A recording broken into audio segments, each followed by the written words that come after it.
26 दिसंबर का दिन है और इस 26 दिसंबर के दिन हम वीर बाल दिवस के रूप में हम जानने के लिए एकत्रित हुए हैं। तो हे भगवान, हे गुरुजी, ये वीर बाल दिवस क्या है, ये किसके उपलक्ष्य में मनाया जाता है और इससे हमें क्या प्रेरणा लेनी चाहिए? तो परंपरा हमारी बताती है कि भारत अनादिकाल से अखंड था, अखंड है और अखंड रहेगा। बीच बीच में जो है आक्रमणकारियों के कारण जो है भारत की छवि को बीच बीच में धूमिल किया जा सकता है, लेकिन सनातन की इस परंपरा को कभी मिटाया नहीं जा सकता, क्योंकि सनातन की परंपरा में आदि अनादिकाल से एक से बढ़कर एक गुरुओं ने अपने ज्ञान के माध्यम से, कभी अपनी वीरता के माध्यम से इस जगत में अध्यात्म के और सनातन के प्रकाश को अक्सर छोड़ रखा है। तो हे भगवान, इसी परंपरा में जब औरंगजेब का शासन हुआ करता था, प्यारे बच्चों, किसका शासन हुआ करता था? औरंगजेब का शासन हुआ करता था। तो जब औरंगजेब का शासन हुआ करता था तो हमारी परंपरा में, सिक्खी की परंपरा में जो 10वें गुरु थे श्री गुरु गोविंद सिंह जी, क्या नाम था? श्री गुरु गोविंद सिंह। सिक्खी की परंपरा में 10 गुरुओं का नाम आता है। पहले गुरु हुए श्री गुरु नानक देव जी और 10वें और आखिरी गुरु हुए श्री गोविंद सिंह जी। तो श्री गुरु गोविंद सिंह जी उस समय आनंदगढ़ के किले में उस समय रहा करते थे। आनंदगढ़ का किला जो है हम जाके देखें तो अमृतसर चंडीगढ़ से करीब चंडीगढ़ के करीब 50-60 किलोमीटर की दूरी पे पड़ता है। तो उस समय उनके 4 शाहजादे अर्थात उनके 4 पुत्र हुआ करते थे।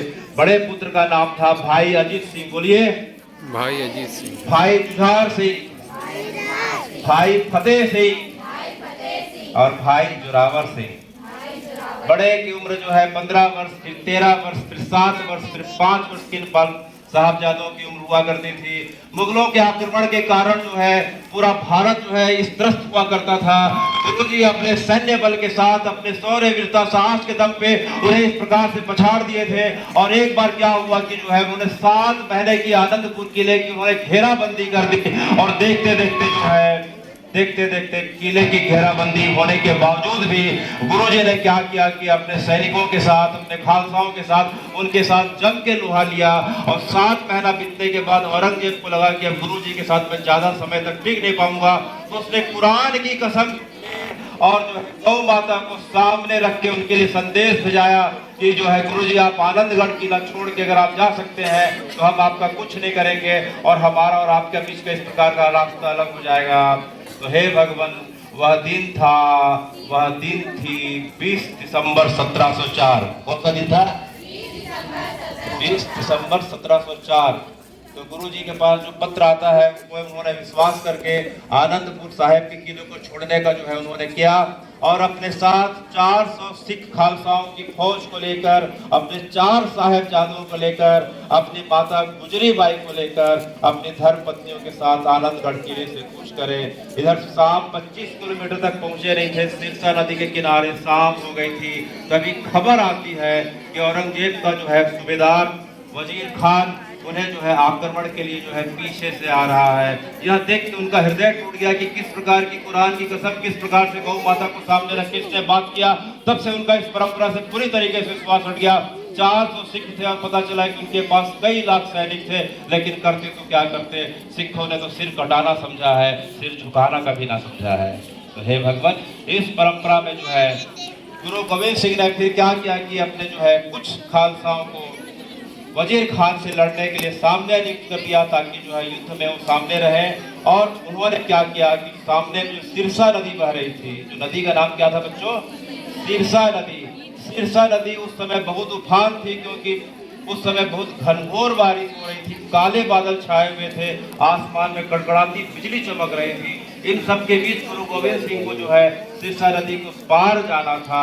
तो सिखों ने जो है अपने हाथ का पुल बनाया, कोई कंधे पे रख के, इस प्रकार से बड़ी भयानक परिस्थिति में रात्रि कालीन में जो है कई सिखों ने तो ठंड में जो है उनके पैर गल जाते हैं, कई पत्थर की टकराहट से पूरी नदी लाल हो जाती है, कई सिख खालसा सैनिक जो है नदी में बह जाते हैं। लेकिन कैसे भी करके उन्होंने जो है गुरुजी को और उनके जो है 2 बड़े साहिबजादों को, भाई अजीत सिंह और जुझार सिंह को जो है नदी के पार लगा दिया।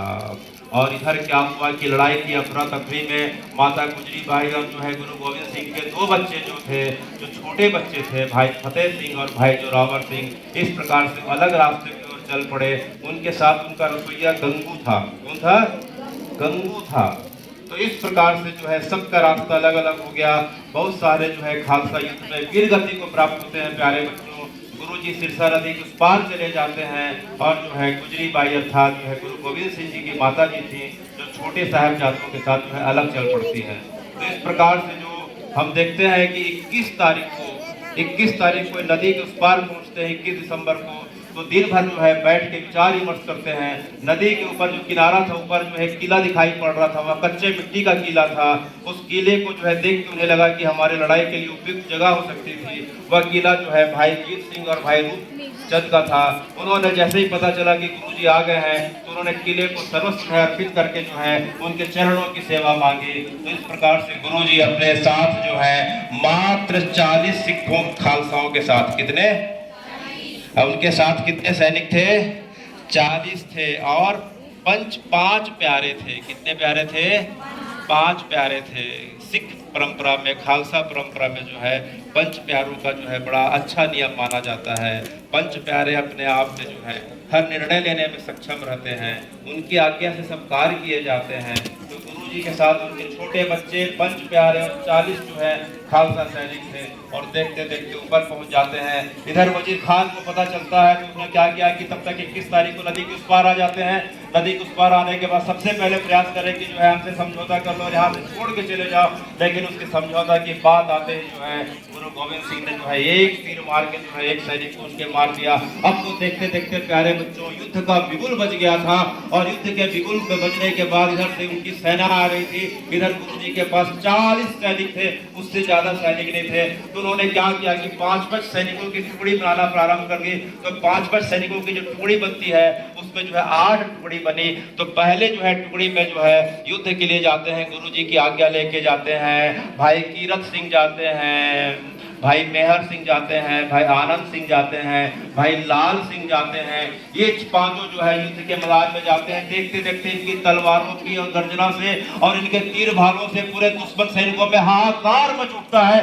देखते देखते दुश्मनों के सिर गाजर मूली की तरह काट दिए जाते हैं। लेकिन थोड़ी दूर के बाद दुश्मन सैनिक फिर से इनके पास आ जाते हैं और देखते देखते गुरु जी का नाम और अकाल पुरुष का नाम लेते लेते शहादत को पा जाते हैं। देखते देखते समय दोपहर का आने लगता है। दोपहर का समय आता है। 5 जो है गुरु जी के 5 जो है खालसा वीर गति को प्राप्त हो गए थे। अब क्या करना था? अब जो है भाई अजीत सिंह आते हैं, जो बड़े पुत्र थे। क्या नाम था?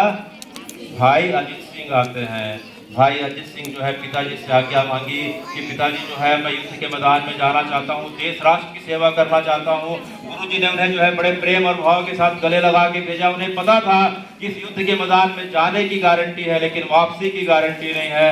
लेकिन इस प्रकार का जाना कि जो है जाने के बाद जो है जिसकी आत्मा परमात्मा में उस अकाल पुरख के चरण में मिल जाए, उससे अच्छी गति क्या हो सकती है। तो प्यारे बच्चों, इस प्रकार से अजीत सिंह बचे हुए 5 खालसा सैनिकों के साथ युद्ध के मैदान में साथ में उतर जाते हैं। देखते देखते अजीत सिंह की तलवारें जो है दुश्मनों में इस प्रकार से मूसलाधार खून की वर्षा करने लग जाती है। खड्ग से मारते हैं, भाले से मारते हैं, तलवार से मारते हैं। इस प्रकार से उनके खड्डा के एक एक प्रहार से दुश्मनों के 4-4 टुकड़े होने लग गए। खून की नदियां बहने लग गई। कहां हाथ, कहां पैर, कहां सिर, कोई देख नहीं पा रहा था। इस प्रकार से लग रहा था कि पूरे आसमान में जो है केवल और केवल जो है खून की वर्षा हो रही है। इस प्रकार से 5 सैनिकों के साथ भाई अजीत सिंह ने पूरे के पूरे जो है दोपहर तक आक्रमणकारियों की सेना का विनाश कर दिया।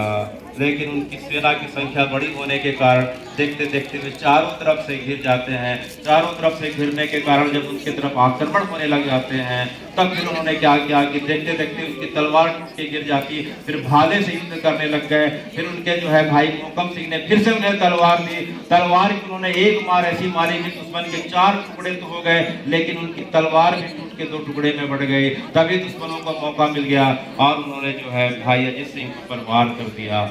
देखते देखते जो है भाई अजीत सिंह अपने पिताजी जो ऊपर जो है किले के ऊपर बुर्ज में खड़े होकर तीर धनुष से इनकी रक्षा कर रहे थे और परमात्मा से बार बार प्रार्थना कर रहे थे। अजीत सिंह ने जो है अपने पिता की तरफ देख के अंतिम प्रणाम किया और जो है अपने प्राणों को देश और राष्ट्र के लिए, धर्म के लिए समर्पित किया। थोड़ी देर के बाद दोपहर जैसे ही बीतती है, अब जो है छोटे भाई आ जाते हैं जिनका नाम था भाई झार सिंह। भाई झार सिंह आते हैं जिनकी उम्र ज़्यादा नहीं थी।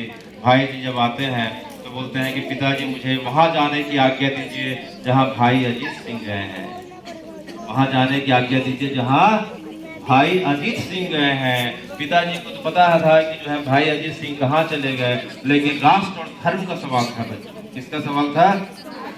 राष्ट्र और धर्म का सवाल। 1000 बार जीने की बजाय एक बार राष्ट्र और धर्म के लिए जो है सिर कटाना सबसे श्रेष्ठ माना गया है।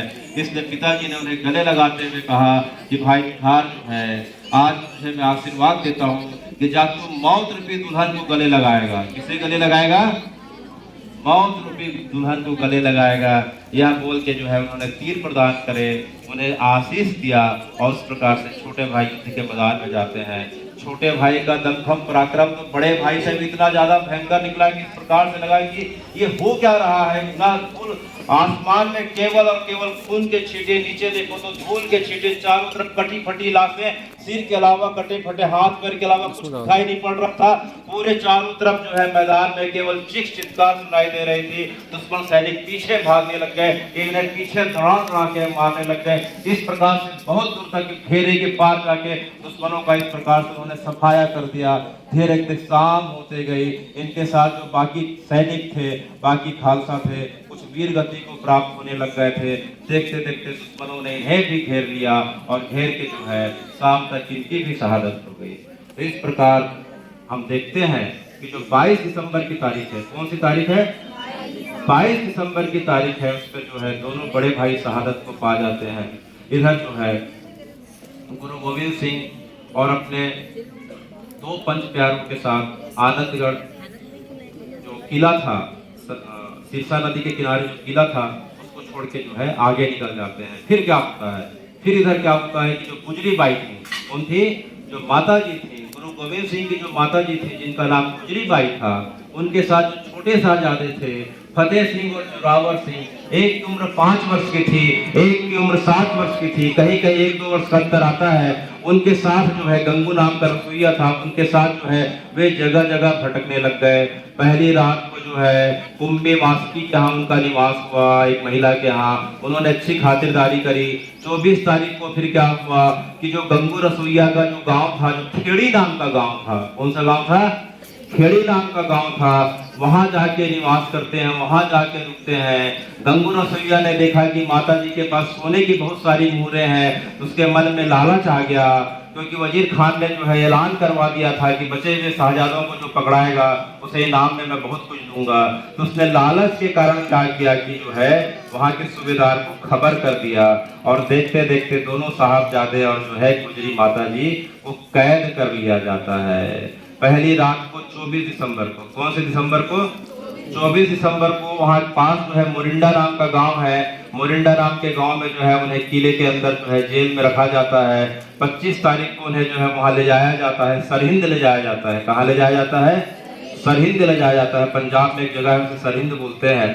तो सरहिंद जब ले जाते हैं तो 25 और 26 को जो है उनके लिए बड़ा यातना का दिवस रहता है। सबसे पहले जाकर उन्हें अत्यंत ठंडी कोठरी में, इतनी ठंडी कोठरी की जहाँ माइनस टेम्परेचर चलता है दिसंबर के समय, उस जगह पे रखा जाता है उस बुजुर्ग माता और छोटे बच्चों को। फिर भी जो है बच्चों ने आह नहीं बोली जो है, और इस प्रकार से केवल रात भर जो है जपू जी साहब का पाठ करते गए, अपने बड़े भाइयों के बलिदान को याद करते गए, अपनी गुरु परंपरा को याद करते गए।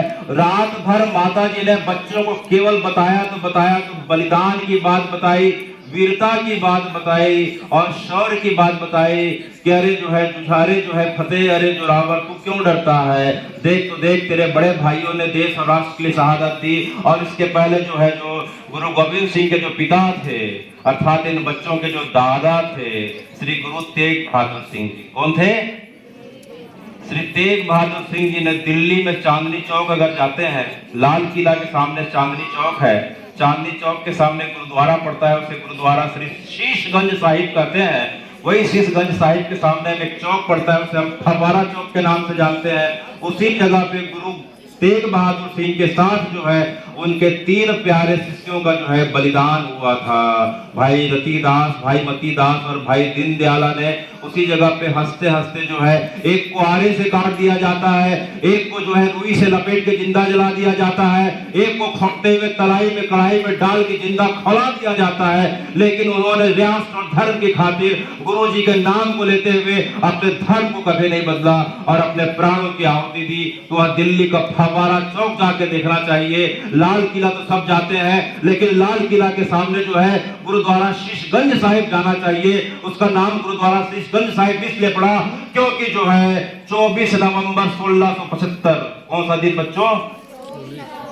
24 नवंबर 1675 के दिन जो है गुरु जी ने अर्थात गोविंद सिंह जी के पिताजी ने देश और राष्ट्र और धर्म की खातिर अपने शीश का वह जो है उसी जगह पे बलिदान दिया था। तो तब से वह जगह जो है गुरु जी के शीश के बलिदान के कारण क्या पड़ गया? गुरुद्वारा शीशगंज साहिब। तो हम दिल्ली जाएं, जरूर जाएं, लाल किला जाएं, यहाँ जाएं, वहां जाएं, लेकिन जो है हमारा जो है जीवन का अर्थ तब तक पूरा नहीं हो सकता जब तक हम गुरुद्वारा शीशगंज साहिब जाके, फव्वारा चौक जाके, वहां जब तक मत्था ना टेके, वहां की मिट्टी को अपने सिर माथे पे नहीं लगाए। क्योंकि आज उन्हीं के कारण, उन्हीं गुरु परंपरा के कारण, सिक्खी परंपरा के कारण जो है आज हम जो है इस खुली हवा में सांस ले पा रहे हैं। और जो हमें लग रहा है कि जो भी नया हैप्पी जो समय आने वाला है 30-31 का, उसके पीछे इतनी कारुणिक दास्तान और कहानी छिपी हुई है, उसे हमें जरूर याद करना चाहिए, इसे कभी भूलना नहीं चाहिए। तो रात भर जो है माता गुजरी बाई ने दोनों बच्चों को, फतेह सिंह और जोरावर सिंह को, अपनी परंपरा की बातें, बलिदान की बातें, शौर्य की बातें रात भर बताई। बच्चों का मन तो मचलने लगा, बच्चों का मन मचलने लगा कि जो है कल कुछ भी हो, सबसे पहले जो है देश के लिए, धर्म के लिए मैं बलिदान दूंगा। फतेह बोलता था मैं आगे, जोरावर बोलता था मैं आगे। इस प्रकार से माँ की बात को सुन के उनके अंदर इस प्रकार से प्रेरणा हो गई। तो उस 24 तारीख को उन्हें लाया गया, ठंडी कोठरी में बंद कर दिया गया। 25 और 26 को उन्हें बहुत यातना दी गई। 25 और 26, आज कल कौन सा तारीख है? आज 26 दिसंबर है। 26 दिसंबर है। तो 25 और 26 दिसंबर को जो है हमारे साहिबजादों को बहुत ज्यादा कठोर यातना और जो है उनके ऊपर अत्याचार किया जाने लगा। गरम इस प्रकार से जो है खौलते हुए पानी को फेंक दिया जाता था, इस प्रकार से मिर्ची लगा दी जाती थी, अंगूठे के नाखून को निकाल दिया गया, चमड़े को छील दिया गया। जितना अत्याचार होता था, बच्चे बार बार क्या बोलते थे? जो बोले सोनिहाल, सत श्री अकाल, जो बोले सोनिहाल, सत श्री अकाल। जैसे जैसे ऐसा बोलते जाते थे पूरे के पूरे महल में, और ये जो सरहिंद का जो किला था, वहाँ के जितने सैनिक थे, हमें समझ में नहीं आ रहा था कि बच्चे किस मिट्टी के बने हैं। इन्हें जितना जो है हम अत्याचार के लिए इतना अत्याचार यातना दे रहे हैं, लेकिन इनका मन तो डरने के बजाय जो है बार बार इस वीर रस से कि जो है मैं आगे जाऊंगा, मैं आगे जाऊंगा। उनके पास कोई इस प्रकार से आता था, कोई सूबेदार आता था, कोई सैनिक आता था, तो उसके मुंह में थूक दिया करते थे। कारण क्या था कि बोलता था कि तू अपनी परंपरा और अपने धर्म को छोड़ के हमारा धर्म अपना ले। तो दोनों बालक एक ही स्वर से बोलते थे कि हमारा सिर झुकेगा तो अपने धर्म के लिए झुकेगा, अपने पिता गुरु के लिए झुकेगा, किसी ऐरे गहरे के लिए नहीं झुकेगा। तो देखते देखते यह बात जो है वजीर खान के पास पहुंच गई। वजीर खान ने जो है कई बार 4 वर्ष के पश्चात उन्हें जो है अब आज्ञा कर दी कि जो है इन्हें जिंदा दीवार में चुनवा दो, जिंदा दीवार में चुनवा दो। तब दोनों बच्चों को जो है जैसे ही पता चला, माता गुजरी बाई को पता चला, तो माता गुजरी बाई ने जो है बड़े साहस और पराक्रम का परिचय देते हुए, मन के हृदय के अंदर पत्थर को धारण करते हुए दोनों बच्चों को सजाया, दोनों बच्चों को सजाया। उनके माथे पे तिलक किया, बाजूबंद को बांधा, एक एक कपड़े के सलीकों को ठीक किया, मोर मुकुट बांधा। इस प्रकार से गुजरी बाई जो है अपने दोनों पोतों को आशीर्वाद देते हुए, गले लगाते हुए, सूखे आंखों से उन्होंने ये आंखों की जो है एक बूंद आंसुओं को निकलने नहीं दिया, दोनों बच्चों को विदा किया, दोनों बच्चों को विदा किया। दोनों बच्चे चलते चलते जाते हैं, चलते चलते जाते, सामने एक जगह थी, जगह पे जैसे ही आदेश हुआ कि जो है अब क्या करो कि दीवार चुनवा दो, तो इस प्रकार से दीवाल अब चुनने का समय आ गया। देखते देखते आखिरी बार फिर से पूछा गया। दोनों बच्चों ने वही बात करी कि हमारा सिर झुकेगा तो गुरु के चरणों में झुकेगा, इस धर्म राष्ट्र की खातिर झुकेगा। तो जो है अब तेजी से दीवाल चुनाने लग गए। देखते देखते जो है दीवाल उनकी अब घुटने तक आ गई, अब कमर तक आ गई। दीवाल कहाँ तक आ गई? कमर तक आ गई। बड़ा भाई जो ऊपर फतेह सिंह था, नीचे जोरावर थे। फतेह के आंख से आंसू आने लग गए। उसके आंसू की बूंदें जोरावर पे पड़ती हैं तो ऊपर देखते हैं, बोले भैया तुम डर गए क्या? भैया तुम डर गए क्या? तो फतेह सिंह बोले कि भैया मैं डरने की बात नहीं, मैं तो डरने की बात सोच भी नहीं सकता, क्योंकि मैं सिंह का बच्चा हूँ। किसका बच्चा हूँ? सिंह का बच्चा हूँ। तो बोले भैया आपके आंख में आंसू, ये गरम गरम आंसू मेरे ऊपर पड़ रहे हैं। बोले देख पहले मैं आया था, अभी प्यारे बच्चे ने बताया, तो जाने का अधिकार तो मेरा था, लेकिन मुझे खुशी इस बात की हो रही है कि इस राष्ट्र धर्म और गुरु की सेवा की खातिर मेरा छोटा भाई पहले जा रहा है।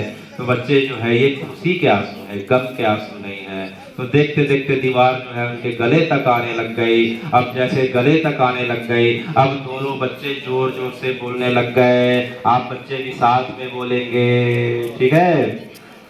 फतेह सिंह फतेह सिंह शोर से बोले, फतेह सिंह शोर से बोले, फतेह सिंह शोर से बोले, फतेह सिंह शोर से बोले, जोरावर जोर से बोले, जोरावर जोर से बोले, जोरावर जोर से बोले, जोरावर जोर से बोले। रखो ईटे भरो गारे, पटो ईटे भरो गाले, रखो ईटे भरो गारे, रखो ईटे भरो गारे। चुनो दीवार हत्यारे, चुनो दीवार हत्यारे, चुनो दीवार हत्यारे, चुनो दीवार हत्यारे। हमारी लाशें बोलेंगी, हमारी लाशें बोलेंगी, निकलती सांसें बोलेंगी, निकलती सांसें बोलेंगी, यह दीवारें बोलेंगी, यह दीवारें बोलेंगी, हजारों साल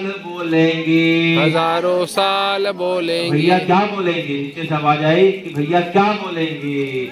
हमें निज देश प्यारा है, हमें निज देश प्यारा है, हमें निज धर्म प्यारा है, हमें निज धर्म प्यारा है, पिता दशमेश प्यारा है, पिता कशमेश प्यारा है, श्री गुरु ग्रंथ प्यारा है, श्री गुरु ग्रंथ प्यारा है। इस प्रकार से जो है दोनों बच्चे वाहेगुरु जी का खालसा वाहेगुरु जी की फतेह बोलते बोलते जो है देखते देखते दीवार में चुनवा दिए जाते हैं। दीवार में चुनवाने के बाद भी वजीर खान का मन नहीं भरता है। जब बच्चे गिर जाते हैं तो फिर भी जो है उन्हें निकाल के जो है उन्हें जो है बहुत बुरी तरीके से उन्होंने उसकी जो है शहादत दी। तो शरीर का जाना तो जो है सबका चलता है, कोई कम उम्र में चले जाता है, कोई बीच में चले जाता है, कोई बुढ़ापे में चले जाता है, लेकिन जिसकी जान जो है राष्ट्र और धर्म के लिए जाए तभी उसका जीवन सार्थक माना जाता है, जो हमारे गुरु जी के प्यारे बच्चों ने करके दिखाया। गुरु गोविंद के बच्चे, गुरु गोविंद के बच्चे, गुरु गोविंद के बच्चे, गुरु गोविंद के बच्चे, उम्र में थे बड़े कच्चे, उम्र में थे बड़े कच्चे, मगर सिंह के थे ये बच्चे, मगर सिंह के थे ये बच्चे, धर्म ईमान के सच्चे, धर्म ईमान के सच्चे, गुरु गोविंद के बच्चे। गुरु गोविंद के तो बच्चे। उम्र की छोटी बड़ी होने से हमारे लिए कोई मायने नहीं रखती। 5 साल का बच्चा, 7 साल का बच्चा, 13-15 साल, देखो हमारी उम्र तो हम देखते हैं कि उनसे बड़ी है। तो जब उन्होंने राष्ट्र और धर्म की खातिर जो है अपने प्राणों को आहुत कर दिया, तभी तो भारत के लिए अनुकूलता का समय है। लेकिन अनुकूलता के समय में हमें जो है अकर्मण्य नहीं होना है, अपनी परंपरा को नहीं भूलना है, अपने परंपरा के गुरुओं को नहीं भूलना है। किसी भी कारण से जब तक हम अपने गुरुओं की गाथाओं को याद नहीं रख सकते तो हमारी परंपरा धीरे धीरे जो है लुप्त होने और खत्म होने के कगार पे आ जाती है। तो यह जो है वीर बाल दिवस जो दिखाई पड़ रहा है, गुरुजी और उनके बच्चों के लिए जो है आज उनका दिन समर्पित है। तो हमें यह बात सिर्फ जो है कथा कहानी के रूप में नहीं सुननी चाहिए। अपनी अपनी परंपरा के हिसाब से हम जिस पंथ संप्रदाय में है और सबका मूल एक ही माना गया है कि किसी प्रकार से सनातन की रक्षा, सनातन की रक्षा, तो हमें इस भाव को मजबूत करते हुए आज वीर बाल दिवस को जो है 1 साल तक आने वाले तक हमें इससे कुछ प्रेरणा ग्रहण करनी चाहिए। ये बालक जो है कोई साधारण बालक नहीं है, ये साक्षात अकाल पुरुष जो है साक्षात बालकों के रूप में आके हमें प्रेरणा देने आते हैं। बीच बीच में जब धर्म की हानि है, जब जब होए धर्म के हानि, बाढ़े असुरधम अभिमानी, करई अनिति जाय नहीं बरनी, दिने विप्र सेनु और धरने, तब तब धरहि प्रभु विविध शरीरा, हरहि कृपा निधि सज्जन पीरा।